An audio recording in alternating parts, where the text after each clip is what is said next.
Hi అండి. నిన్న evening ఇంట్లోని ఉప్మా చేశాను అనమాట.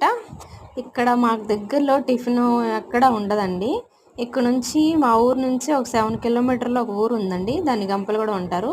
అక్కడైతేనే అన్నీ దొరుకుతాయి. టిఫిన్లు, పాల ప్యాకెటు, ఇంకా స్నాక్స్ కానీ, కూరగాయలు కానీ అన్నీ అక్కడే దొరుకుతాయండి. మనం ఏమన్నా తెచ్చుకోవాలంటే 7 కిలోమీటర్స్ వెళ్ళాలి. అంతకు మించి ఈ మధ్యలో ఎక్కడా ఉండవు మా ఊరు సైడు.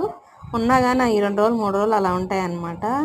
ఇంకా కూరగాయలకు వస్తే చెప్పాలి, మా ఊళ్ళో అన్నీ ఒళ్ళిపోయినవి ఉంటాయి. బెండకాయలు, దొండకాయలు అన్నీ ఒళ్ళిపోయి పురుగు పడి ఉంటాయి అన్నమాట.